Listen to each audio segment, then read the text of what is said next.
Hi friends! இன்னைக்கு ரொம்பவே ஒரு சூப்பரான சாம்பார் ரெசிபி தான் பார்க்க போறோம். கொஞ்சம் டிஃப்ரெண்ட்டா இன்னைக்கு நம்ம செய்ய போறோம். இது இட்லி, பொங்கல் எல்லாத்துக்குமே ஒரு சூப்பரான சைட் டிஷ்ஷா இருக்கும். வாங்க எப்படி செய்றதுன்னு வீடியோக்குள்ள போய் பார்க்கலாம். இந்த ரெசிபி பண்ணுறதுக்கு நான் இன்னைக்கு ஒரு 1 கப் துவரம் பருப்பு எடுத்திருக்கேன். அத தண்ணீல நல்லா வாஷ் பண்ணிட்டு, அத ஒரு குக்கருக்கு மாத்திக்கிறேன். இது கூடவே ஒரு மீடியம் சைஸ் தக்காளிய கட் பண்ணி வச்சிருக்கேன். அப்புறம் ஒரு 4 பல்லு பூண்டு, ஒரு 3 பச்சை மிளகாய் சேர்த்துருக்கேன். நான் இன்னைக்கு ஒரு 5, 6 கத்திரிக்காவ நல்லா பிஞ்சு கத்திரிக்காவ இந்த மாரி பொடி பொடியா கட் பண்ணி வச்சிருக்கேன். அதையும் சேர்த்துக்கிறேன். இப்போ இது கூடவே இதுக்கு தேவையான அளவு தண்ணி ஊத்திக்கிறேன். இப்போ இது கூடவே நானு ஒரு 1/2 டீஸ்பூனுக்கு மஞ்சத்தூள் சேர்த்துக்கிறேன்.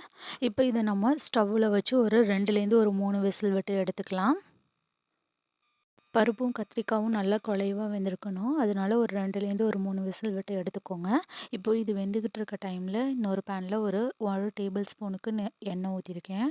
அதில இந்த மாரி 30லேருந்து 35 சின்ன வெங்காயம், கொஞ்சமா கருவேப்பில போட்டுக்கிறேன். இப்போ இத ஒரு முறை நல்லா நம்ம வதக்கி விட்டுக்கலாம். வெங்காயத்த நம்ம முழுசு முழுசா போட்டிருக்கிறதுனால கொஞ்சம் நேரம் அத வதக்கிடுங்க நல்லா. இப்போ இதுக்கு நான் தேவையான அளவு தண்ணி ஊத்திக்கிறேன். ஒரு 2 கப் தண்ணி ஊத்திருக்கேன். இதில கொஞ்சமா மஞ்சத்தூள், ஒரு 2 டேபிள் ஸ்பூனுக்கு குழம்பு மிளகாத்தூள் எடுத்திருக்கேன். அதையும் போட்டுக்கிறேன். இப்போ இதுக்கு தேவையான அளவு உப்பு சேர்த்துக்கிறேன். நான் கல் உப்பு தான் சேர்த்துருக்கேன். இப்போ இந்த மிளகாத்தூள் சேர்த்ததுக்கப்புறம் நீங்க கொஞ்ச நேரம் நல்லா கொதிக்க விடுங்க. அந்த மசாலா அந்த தண்ணியிலேயே நல்லா வெந்து வரணும். நல்லா மசாலாவோட வாசம்லாம் போகணும். அதுக்காக கொஞ்சம் நேரம் வேக விட்டுறலாம்.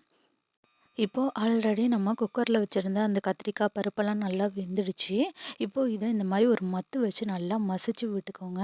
அந்த கத்திரிக்காய் பருப்பெல்லாம் நல்லா மசிஞ்சு உங்களுக்கு நல்ல ஒரு குழைவா கிடைக்கணும். அதனால நல்லா மசிச்சு விட்டுக்கோங்க. இந்த மாரி நீங்க மசிச்சுட்டு அந்த சாம்பார் நீங்க செய்யும்போது ரொம்பவே நல்லாயிருக்கும். இது இட்லி, பொங்கல் இதுக்கெல்லாம் ஒரு நல்ல ஒரு சைட் டிஷ்ஷா இருக்கும்.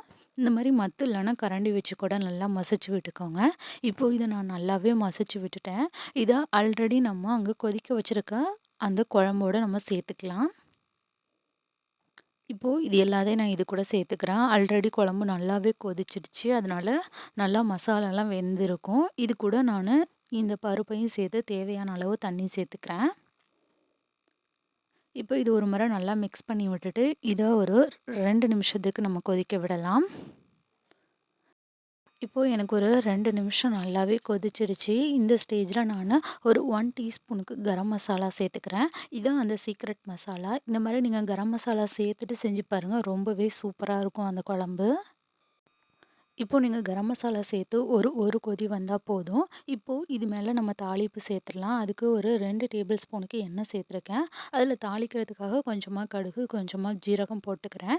இப்போ கடுகும், ஜீரகம் நல்லா வெடிச்சதுக்கப்புறம் இதில நான் கொஞ்சமா வரமிளகாவும், கருவேப்பிலையும் சேர்த்துக்கிறேன். இப்போ இது மேல நான் கொஞ்சமா பெருங்காயத்தூள் சேர்த்து தாளிச்சு போட போறேன். இப்போ இது மேல கொஞ்சமா கொத்தமல்லி தூவி இறக்கிடலாம். அவ்வளோதான், ஒரு சூப்பரான குழம்பு ரெடி ஆயிடுச்சு. இத நீங்க சப்பாத்தி, இட்லி, பொங்கல் எல்லாத்துக்கும் ஒரு சூப்பரான சைட் டிஷ்ஷா வச்சுக்கலாம். ரொம்பவே சூப்பரா இருக்கும். இந்த மாரி நீங்க கரம் மசாலா சேர்த்து செஞ்சு பாருங்க. ரொம்பவே அருமையா இருக்கும் அதோட டேஸ்ட்டும். நீங்களும் ட்ரை பண்ணி பாருங்க. ட்ரை பண்ணி பார்த்துட்டு உங்களோட கமெண்ட்ஸ சொல்லுங்க. தேங்க்ஸ் ஃபார் வாட்சிங். DD shine recipes and tips சேனல லைக் பண்ணுங்க, ஷேர் பண்ணுங்க, சப்ஸ்கிரைப் பண்ணுங்க. பாய்.